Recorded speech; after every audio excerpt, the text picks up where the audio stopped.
Hi, everyone. My name is Anazi Piper, and welcome to Smarter Mobility Africa News. Today, we have some presidential treatment, presidential appearance.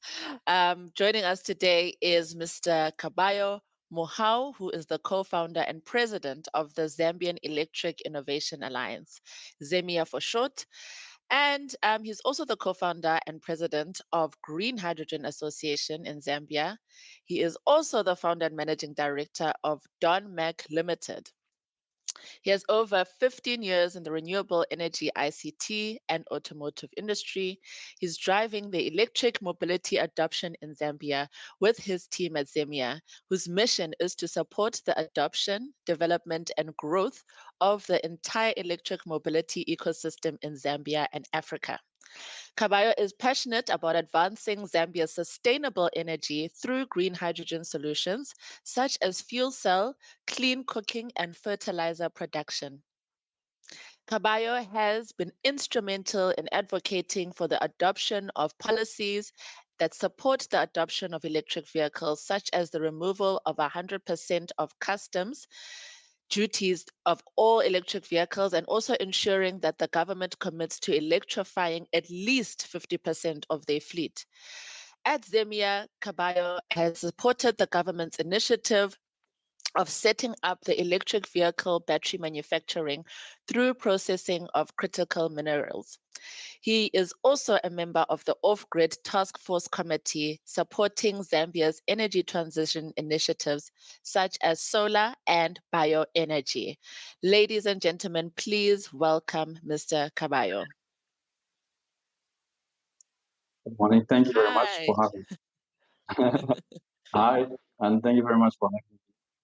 Excited to be here. Well, we are very honored to have you here in the studio with us. So we're going to just jump straight into it. In your opinion, right now, what is the most exciting trends and innovations that are shaping mobility future? Yeah.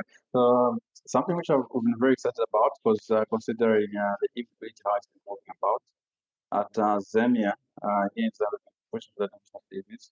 Unfortunately, one of the things which most people look at as one of the things which is not driving at innovation has been the range anxiety. So coming in with the technology of the battery swapping stations, it's been an exciting and wonderful for me personally, which I feel is a game changer because it cuts down the time to basically fill up. Because if you compare with an ICE engine, which time it takes to gas up, and approximately the time for me to take to charge up a vehicle, an MPA, two-wheeler, three-wheeler. So the battery swapping stations and exciting technology because I've seen now it's gone from the two-wheelers, three-wheelers, and up to buses as well, which is really exciting. So this piece of innovation I feel now it's even beats the feeling done of ICE of putting fuel gasoline into ICE engine because it takes sometimes less than 30 seconds to swap the battery and off you go. So basically, that's very exciting um, uh, innovation in that space, which I feel needs to be, I think, expanded more and also needs to rely upon it. Yeah, you have an extensive CV, especially in working with government. What are some of the stumbling blocks and challenges that you have faced in making sure that you achieve what you have achieved so far? Yeah, I do believe in, unfortunately, politics plays a role in everything, every day of our lives past anyway. So getting the political will into the space has been something which has been trying to do a bit slow. But we're happy, like in Zambia, with our current government in place, the president is pushing the adoption of new energies, of the energy transitioning, and also e-mobility, which is feels has been very instrumental because we've been working on it was quite a number of years, but it wasn't like the support we're getting now. So that has helped us to be able to get in line. So where policy is concerned, we've been trying to push for different policies to put in place, looking at other lessons learned from the countries open for us, like the Norwegian EV administration, who are very advanced about over 87% of EV penetration. So talking to the government and bring them on board and for them to understand what benefits lies upon this benefits very challenging. But the good thing is they've come on board and now understand, because from what we looked at was Zambia, for example, spends about $1.5 billion in importation of fuel, which has been increasing at the rate of 10% every year. That has been had an effect on our treasury, meaning exchange rates have been beaten here and there because of the same pressure coming from the international fuel. So when you look at that, at least 50% goes into the mines and 50 to domestic, which means at least half of that can be taken out once we also electrify all transportation. So it's been quite instrumental in ensuring that the government comes on board, and they've seen the value. Then once the EVs come on board, then it will be easier for them also to spend that other money instead of spending on bringing fuel. Other social amenities such as education and health. And the government seeing from that perspective has been instrumental to bring them on board. And we know government is one of the biggest buyers. So to get them on board, so to change their fleet, to ensure that 50% of the fleet gets into e-mobility has been very instrumental to basically show the way. So as much as we've got some daily problems here and there, things to put in place, but we're happy with the progress made, and we believe that the government, support the government, and things will also come. So previously, say 5 years ago, it was very tricky. So when you push for EV, they would laugh at you to say, why would I want to drive a glorified Golf? So basically, that's what they thought about EV, because the range was not very um, something which people would be happy with considering the distances. So as Zemia will be doing a research and study currently, supported by the cafe, there's a project we're running through to electrify public transportation and decarbonize it. So from that, we've done some studies as well to understand the barriers of e-mobility, as well as to see what are the average ranges which an average user uses to use, say, to go from the office and also move about into public transportation. So from there, we're able to advance to say, okay, you don't need so much range because the longer the range, the higher, of course, the price of an EV. So with coming in, so we're trying to say, okay, if you can't get in a brand new vehicle, you can still get in a used vehicle, which can give you, say, 170 kilometers like a Leaf, or a 2018 can give you 250, 300 kilometers range. Or you can as well just get a motorbike, or even an electric bike, as long as you are going to move and be sustainable. So indeed, it has been a harder, but we are happy that the government is seeing from our lens as well, and it's been beneficial for them. Yeah. Wow. So quite a lot of work actually happening in Zambia, and we're actually just happy that you're going to be sharing a lot of that at Smarter Mobility Africa. So you're going to be speaking around the African outlook and the insights into NEV adoption. What's the one key objective, or what's one key learning that you want from the audience, that you want them to walk away from your presentation understanding? Yeah, so basically, what we'll be looking at as one of the takeaways for this will be, as the delegates will be going back to their countries, we would want to have them support their governments, and also to demand from their government to ensure that they support the introduction of electric public transportation. Because mass transit vehicles such as public buses, they were able to carry. So in as well as in addition to people just moving on to e-mobility, but we believe the first hanging fruit should be easier to take in will be the public transportation, which once it's electrified, it's able to move a lot of people, and because of the cost of operations, everyone else gets the benefit of spending less on transportation. As you may understand, that 5% on average on an employee spent on transport. So if we can get a public transportation which is electric, not only do we get emissions, but also we also get the lower operating costs, which comes in from the lower EV. So what we believe, one of the takeaways would be for the delegates to demand from their governments to also introduce electric public transportation vehicles. This will be something which it will benefit them. Of course, those who can afford, they can go ahead and get their own personal EV, but it would be better to move in whole cluster to get through that as There's definitely power in numbers, and I agree with what you're saying there. So we have partnered, your association has partnered with us, and we're looking at forward to obviously unpacking what embracing the new urban era looks like for Africa. For you, what does embracing the new urban era look like? What, in your opinion, do you think should be our core focus? Yeah, because the area that we're in is not in the area is not based that we're in. For from our side, we're looking at SMS integration of electric vehicles into the urban transport systems. Because with the right policies being supported and sustainable practices for the robust infrastructure, we believe the widespread public awareness and benefits of smart mobility will be something to be cardinal. So the integration which offers which a mobility brings is something which will be very beneficial to everyone else because it gives the quality of life needs to be improved because of the same. Because basically, from a car, you're able to see the status of the vehicle, they're able to see the status of the transportation where it is at, and that lessens the process that we are because most of the cities are getting clogged up. If you look at the major cities in Africa, Nairobi, Lagos, you look at Kampala and other things in Dar es Salaam, all of them, you look at them, is because of the system transportation which is not smart, which has not been able to be tackled. But with coming in of the e-mobility and the integration which it offers, it gives governments and city planners one quick way to leverage the adoption of EVs and also to bring in sanitary technology as well as to bring down emissions. So we believe in the new urban era.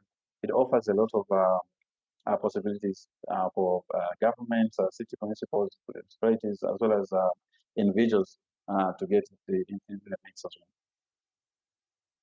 Mm. That's all very positive. Some people it would be for their first time, obviously, attending our event or even understanding this type of an industry. What advice would you give to someone who's never been part of this industry and would like to actually get involved? Yeah, so basically, we believe in that they can start from where they as you know, EVs are not very complicated if you compare them with an IC. So basically, the parts of an moving vehicle, if it's very anymore, there's no maintenance cost per se. It's very easy to turn an EV considering an IC, which has got a lot of parts. So we believe in anyone can join at any stage of complete value chain. Whether you're looking at if you want to go in as an SME, you want to do assembling of these vehicles or two wheelers or three wheelers, or you want to be last mile delivery company, you want to get into it, it offers the lower means to run a business. So it's an individual who's trying to upgrade, a student who's trying to upgrade the academic papers. Because currently, including Zemia, we're running some sub chapters. We're doing sub chapters that the college and university, which we're calling Zemia, for example, University of Zambia, Zemia University of Zambia chapter, where we encourage the students to understand to say, e-mobility is an opportunity for everyone, especially the students, which are now, I tell them to say, you should be very happy that you were born at this time of the century, what these innovations around. Because instead of the brick and mortar businesses, which is there most of the time, but now it's more technology based. So you can join in at any time. All you need to do is scale up uh, your papers and also what you're studying, and basically be able to join into e-mobility. We're looking at on the software side, we're looking at on the assembly plant side, we're looking at just the research on it to add value to the industry. There are a lot of things which people can come. So basically, we ask people to start where they are, to join in at any stage they are in, where they want to be an advocate, or they want to be an enthusiast, or they want to be a user, or they want to be on the other side to provide the information that they like. So it's a very exciting time where we encourage everyone to jump on board. It doesn't matter their age, and it doesn't matter what industry they're in, they can still jump into mobility because we believe at Zemia the future is electric, and that electric future is it. Mm, I like that. The future is electric. Okay.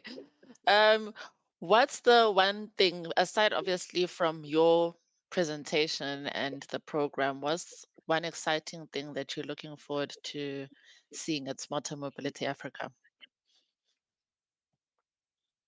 Yeah, I think the good thing is, actually, I'm very happy about, first of all, let me again congratulate you again for bringing together on board a lot of stakeholders.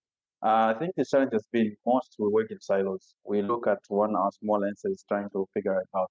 But the best thing is to look at the product perspective on how we can work together and achieve this, because I believe that's easier. So with the smart mobility, I would encourage like everything else, and also which I'm looking at as well, it's also to see how others doing it from different parts of the world, different parts of Africa, and also including management side of it, how we can work together, be able to contribute to one cause and ensure that as Africa we be able to live from. Because for me, it's been a challenge.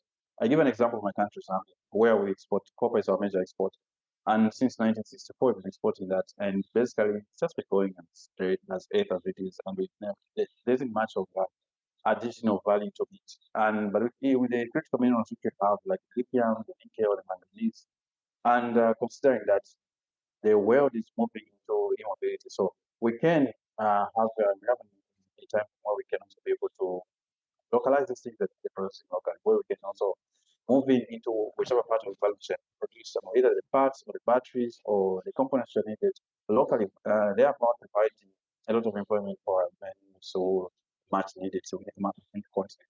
So I'll be happy to also meet with the government policymakers as well as the manufacturers as well as the users to understand how we need to work together as Africa to have one solution to accelerate the adoption of e-mobility. Mm, wow. I like how you touched on not working in silos, because that's exactly what we've been doing, but actually coming together and working together and collaborating. And that's what we're trying to foster. We're trying to get everyone under one roof and basically make sure that we are fostering that collaboration. So, um, talking about collaboration, what kind of a partnership or partnerships would you like to make going into Smarter Mobility Africa? Yeah, so we're looking at partnerships which we can have with organizations such as ourselves to see how they're doing it, how they can also improve our processes within, and also look at the financing cost of bringing mobility to the masses, how it can be done with organizations which are also working in that space. So we're trying to see partnerships also with other organizations such as yourselves, or which we've had already, to see how we can tap into the other interests which we already have. Because might find what we're looking at is something which I've already looked at, or the other guys have already looked at. So instead of, like you always say, instead of reinventing the wheel, there's no need to reinvent the wheel if something has been done already. Basically, if it needs to be improved upon, basically just do that to start all over again. So that's why we always push for not waiting sellers, because we believe at one point on the other side, someone else will be able to do it. So we hope we can have some partnerships with, say, from other more like organizations, including also private sector who are working on solutions, and also including the government on it, because at the end of the day, the like I said earlier, on political will and government buy-in is very important to implement these policies. Definitely. That's definitely also another common thread. We've heard political will, financing, and safety. So, yeah, those are going to be the common threads from the conference. Thank you so much. I mean, a lot more can be said, obviously, but we're saving that for the 2nd to the 4th of October. What is your one parting shot that you'd like to leave us with? Um, not one, but just maybe something to include as well.